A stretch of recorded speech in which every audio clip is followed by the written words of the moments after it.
vou dar as informações corretas aqui, saindo pelo jornal O Globo, que dia, não interessa agora o dia, mas é recente. O acesso de não índios à terra indígena Piripicura, localizada nos municípios de Colnizash e Rondolândia, a 1.065, 1.600 quilômetros de Cuiabá, onde vivem 2 índios, continua proibido. A Fundação Nacional do Índio publicou no Diário Oficial da União, que circula nesta terça-feira, dia 14 agora, de fevereiro, uma portaria prorrogando por mais 18 meses o prazo de restrição de entrada, trânsito e permanência de pessoas estranhas na área. A terra possui 242.500 hectares e é ocupada por 2 índios chamados Ticu e Mondei. Supostamente os 2 últimos membros da tribo da etnia Piripicura, considerada em extinção. Segundo a FUNAI, a proibição da entrada de pessoas a esta área foi mantida com o objetivo de dar continuidade aos estudos de localização, monitoramento da referência de índios isolados, além de proteger os 2 índios de doenças. A portaria baixada em 2008 já foi prorrogada várias vezes. Não tem racionalidade nenhuma nisso, né, gente? Ô paizinho danado esse nosso, credo, faz cada bobeira. Depois fala que os portugueses é que são burros. Somos nós que somos burros. Bom, eu estava falando dos 6 pontos que a campanha da fraternidade, o texto básico, coloca. Eu falei do primeiro, a localização, a biodiversidade, as características naturais de cada bioma. Depois, o terceiro ponto, a sociodiversidade, que são a descrição dos povos originários e sua cultura, por isso que nós falamos desse lugar aqui, dos 2. Depois, existem as belezas e as fragilidades e os desafios de cada bioma. Desse que nós acabamos de falar, que nos diz muito respeito, o texto da campanha da fraternidade, ele fala de alguns desafios, que é, por exemplo, da Mata Atlântica, por exemplo, a criação. Bom, primeiramente tem as fragilidades. O Brasil tem mais de 1.100 reservas particulares do patrimônio natural reconhecidas, sendo que mais de 760 delas estão na Mata Atlântica. Das 636 espécies de animais ameaçadas de extinção, 383, a metade ou mais da metade, estão aqui. Há uma imensa concentração populacional e parece que eles não contemplam a nossa cidade de Belo Horizonte, apesar de que, pelo menos, a Mata Atlântica passa em Belo Horizonte. Então, CNBB, não olha para os outros, olha para nós também, porque quem contribui mais na campanha da fraternidade, relativamente, é a Arquidiocese de Belo Horizonte. E Belo Horizonte está, sim, ainda que seja extinta, na Mata Atlântica. E vocês colocam aqui cidades como São Paulo, Rio de Janeiro, Salvador, Recife, Porto Alegre e outras. Por favor, eu sei que lá na CNBB trabalha muita gente gaúcho, paulista. Não esqueçam Belo Horizonte. Nós contribuímos na campanha, mas nós contribuímos a metade da Arquidiocese de São Paulo, que é 4 vezes maior do que nós, e mais do que o Rio de Janeiro, e mais do que qualquer outra dessas cidades. Então, citam, pelo menos deve ser citado, porque Belo Horizonte, Minas Gerais, está também na Mata Atlântica. Então, precisa falar, tá? Agora, depois eles falam de uma contextualização política, ou seja, a ameaça feita pelas intervenções inadequadas na área da política. Então, por exemplo, no nosso caso, eles falam da criação de camarão em cativeiro, que contamina o lençol freático e saliniza as águas. Há também empreendimentos que impedem o acesso de pescadores ao seu local natural de pesca. Eles falam também de ausência de saneamento básico. Muitas vezes não há saneamento básico. Mas eu acredito que a coisa mais importante é exatamente o desmatamento, que já desmatou mais de 80%, sei lá, acho que mais de 90% da mata atlântica. Isso realmente é o grande problema.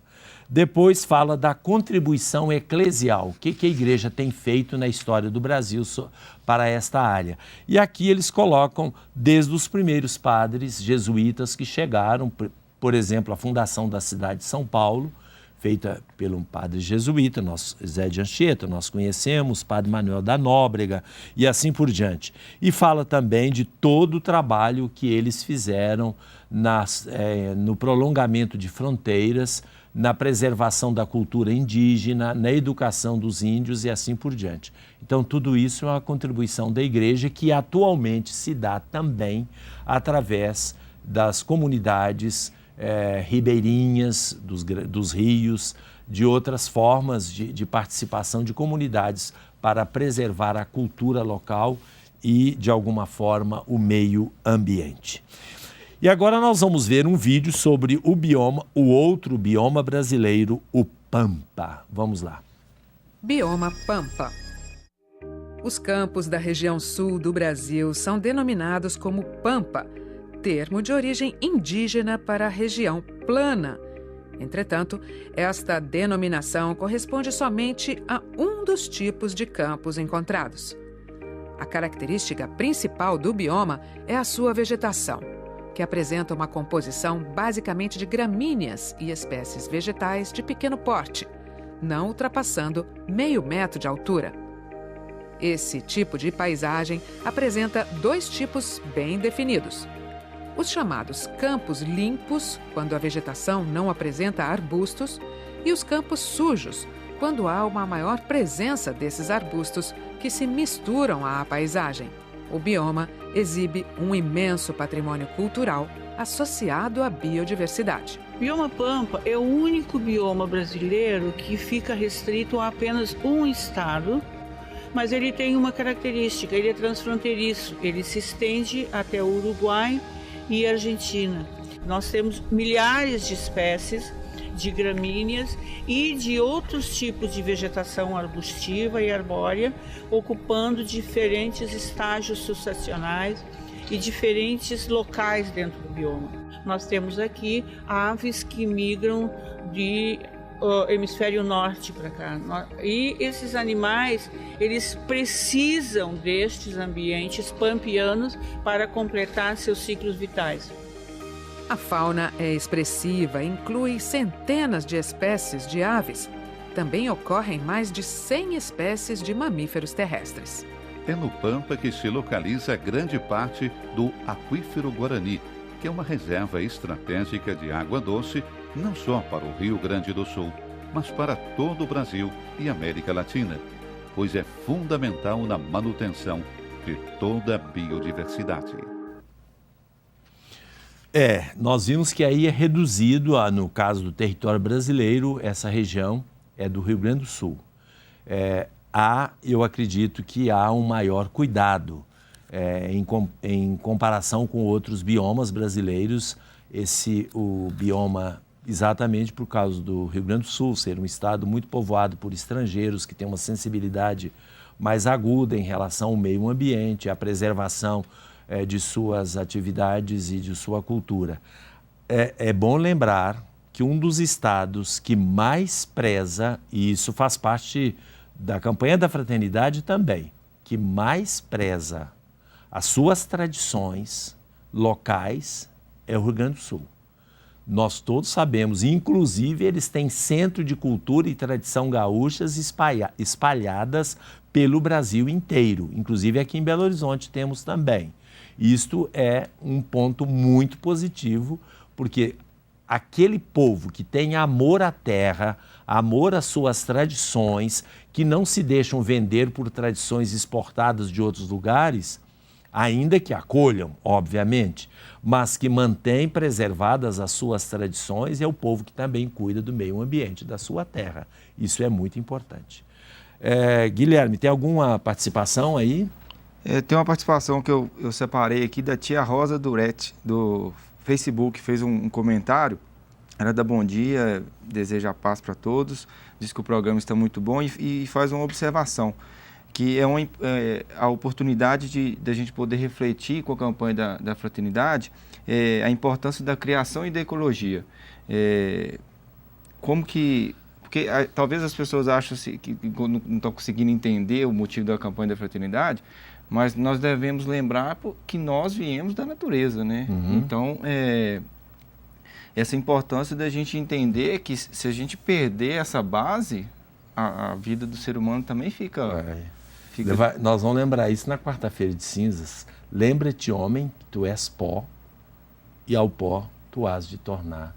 Então, nós viemos da natureza, somos natureza, né? Igual eu comentei que eu tenho orgulho de dizer que eu vim da zona rural e pude participar e usufruir, igual eu disse, da Mata Atlântica, porque hoje a gente está muito preocupado com tecnologia, né? São com brinquedos eletrônicos, parques de diversões e tudo mais. Qual brinquedo que vocês tinham? Bicicleta, trilha, o raft, a gente aproveitava demais, que é o que eu mais sinto falta hoje, é ver que o Rio Ipiranga, ele só vem diminuindo. Eu não vou entrar no mérito aqui do desastre lá que nós esquecemos de falar, o desastre ambiental da represa, né? Prejudicou e muito lá a região de Ponte Nova, Rio Doce, mas o Rio Ipiranga era a minha maior paixão, assim. A gente tinha um clube lá em Ponte Nova de raft, e que hoje acabou porque o Rio Ipiranga... O que é raft? Eu não sei, não. Raft são quando você desce as correntezas com botes infláveis. Ah, é? Só que tem toda uma segurança de proteção. Mas e o rio hoje é navegável? Ele pode ter essas coisas? Não pode mais? Não. Assim, na maior parte do ano, não. Porque quando na época das águas de chuva o rio enche, aí fica bom. Mas na maior parte do ano o nível fica muito baixo, aí o risco aumenta muito, porque pedra, galhos e tudo mais. Nós chegamos ao final e estamos falando do meio ambiente aqui em Minas Gerais, exatamente na região de Ponte Nova, Rio Ipiranga, é assim? Ipiranga. Piranga ou Piranga? Rio Piranga. Voltamos daqui a pouco para o quarto bloco, Questões de Fé.